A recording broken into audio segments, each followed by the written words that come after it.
Hai kawan-kawan perempuan, jumpa lagi di podcast Kesandung Kawin bersama saya Wita Wibisono. Dan saya Chandra Widanarko yang akan mengantar cerita tentang perkawinan, pasangan, dan perempuan. Kita mau bahas kisah narasumber ya? Ya, Narasumber. jadi ini cerita tentang pasangan yang udah menikah puluhan tahun banget lah. Jadi karena anaknya aja 50 kali? 60 kali? enggak. Anaknya itu umurnya sekitar 48 tahun yang sulung. Jadi mungkin Oh pernikahannya iya, mungkin 50-an lebih 50-an ya? tahun lah menikah. 50-an Nah, tahun. anaknya 2 laki perempuan. Si bapak ini itu adalah jenis orang yang pemarah dalam artian gini, dia mungkin perfeksionis ya, jadi semua tuh harus benar, semua tuh harus sesuai dengan apa mau dia.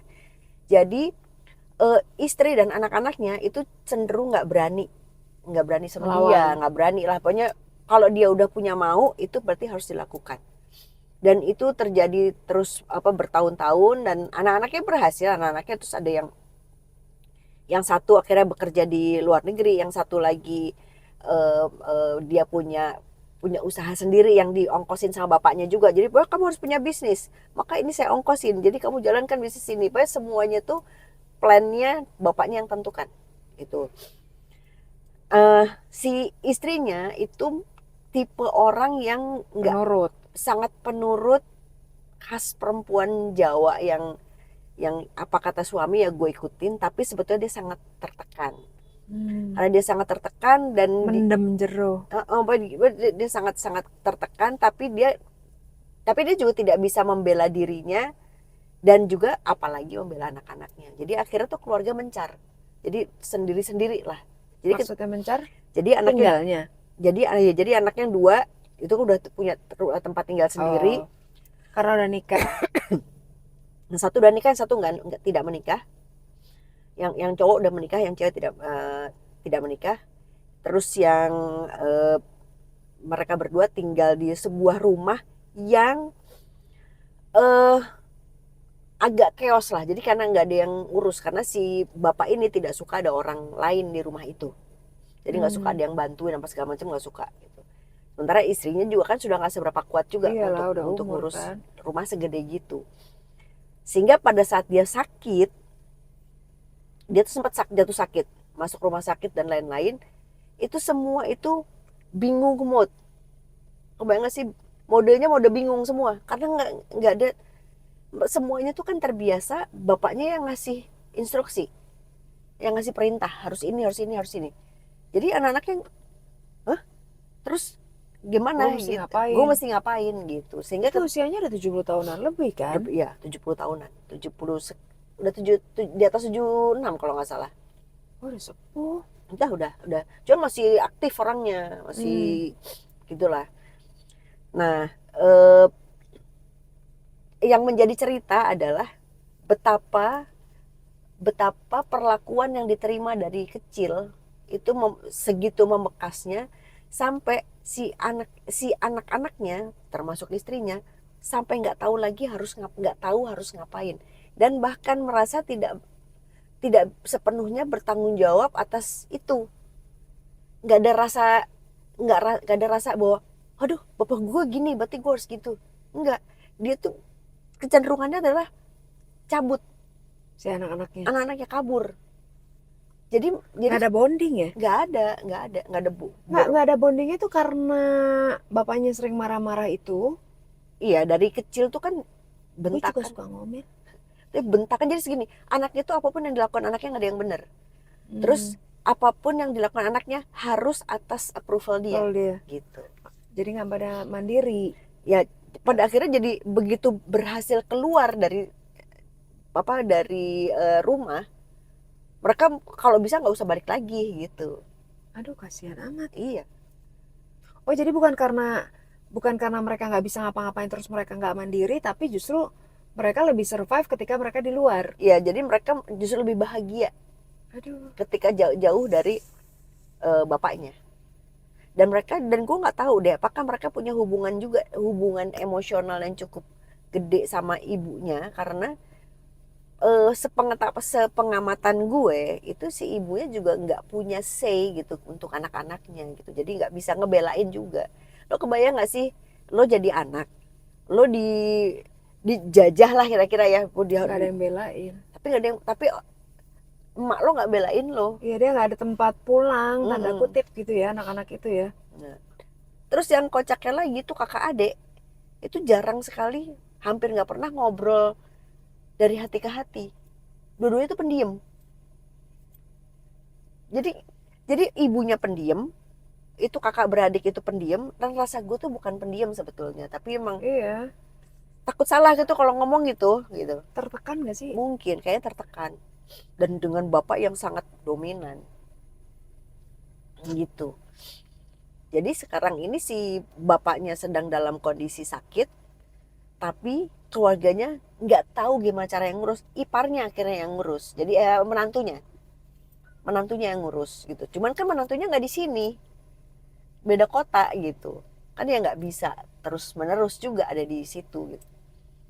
Terus kondisinya sakit. Sakit sekarang, cuman akhirnya ada perawat lah yang ngurus, itu pun juga dengan segala perjuangan ya untuk bisa dapat perawat. Tapi intinya adalah bahwa kita nggak tahu apa yang akan terjadi di depan sana ketika kita mistreat Ya, orang. keluarga gitu loh, mistreat anak-anak gitu. Ya, Kita nggak minta balas budi gitu, anak-anak akan ngurusin kita ketika kita tua, enggak, tapi bahwa rasa sayang itu kan mesti dibangun. Ini mesti kan dipupuk kan ya. itu kan soal sayang, kita ngasih sayang ya kita dapat sayang lah, Iya, kira-kira betul, gitu doang. betul. Betul ya, kan kayak banyak yang tadi berseliweran juga di sosial media kan. Cerita-cerita tentang suami yang memperlakukan istrinya tidak baik, Hmm. di kemudian Oh, hari istrinya nggak mau urus suaminya, oh ya, begitupun anak gitu kan. Tapi ya kasihan juga anak-anaknya, maksudnya nggak punya bonding sama bapaknya pun sama ibunya, iya, karena ibunya itu tadi mungkin ya sama-sama tertekan dan nggak tahu mau iya, ngapain gitu ya kan. iya. Yang kasihan sih emaknya sih sebenarnya, nggak Iya, bisa kemana-mana kan dia kan. iya, Ini mau dia, ninggalin suaminya, dia udah kayaknya emang udah attach banget iya. kali ya. Dan dia tuh si istrinya itu sangat dekat sama keluarga besar suaminya. Oh justru. Heeh. Karena keluarga besar suaminya sih biasa-biasa aja, normal-normal aja gitu. Cuma emang agak lain sih Dan si anaknya dua-duanya jadi pendiam gitu, nggak ngomong, nggak enggak, apa. introvert lah, khas anak introvert. Tapi kalau dia bisa, kalau dia misalnya si anak-anaknya kalau misalnya lagi ngumpul sama temennya atau sama saudaranya yang emang cocok, ya ngobrol, bisa ngobrol, tapi nggak pernah mereka ngomong hal-hal yang sifatnya personal. Hmm. Mereka kayaknya ada gitunya gitu loh, ngobrol hal yang personal hanya sama orang-orang yang khusus gitu. Tapi dua kakak beradik ini juga tidak pernah ngomong personal. Maksudnya mereka berdua nggak deket juga? Nggak deket juga ya, deket sebagai saudara aja, sebagai kakak adik, tapi tidak tidak dekat seperti dalam bayangan gue lah, paling enggak gitu. Ya misalnya kan kalau kalau gue ada apa-apa, gue akan tahu bahwa gue bisa datengin adik gue, Mm-mm. Mm-mm. tolongin gue dong ini, atau Mm-mm. ini gue ada masalah ini, atau adik gue lagi ada masalah apa gitu, dia akan Iya, bisa nelpon gue berjam-jam cuman buat cerita doang gitu. Ya kan itu yang gue tahu iya, gitu. iya. Nah mereka tuh enggak ternyata. Kasihan juga ya. Makanya jadi bagaimana jadi sebetulnya kan kalau bisa dalam sebuah pernikahan, selain kita ngasih cinta, kita juga memastikan anak-anak kita cukup deket. Iya. Maksudnya Bonding. ada bondingnya lo, kakak adik itu loh. Jangan cuma pokoknya nafkah udah gue kasih semua kebutuhan, gue sekolahin apa segala macem, tapi nafkah batinnya enggak. Ya kayak waktu Ini narasumber sama gitu ya. kayak narasumber kita di episode yang keberapa tuh, 93 Dan 4 apa apa 93. 94 gitu ya, gue lupa. Itu juga sama kan, semua finansialnya tercukupi tapi ya bondingnya Hatinya nggak ada. ya. Dan yang parahnya akhirnya di masa tuanya anaknya karena nggak merasa nggak punya bonding, jadi nggak, gue harus yang ngurusin, jadi kayak gitu kan. Serem juga tapi ya. Ya gitulah. Kasihan gitu, bukan Kasihan ya. serem, kasihan juga. Kasihan. Serem.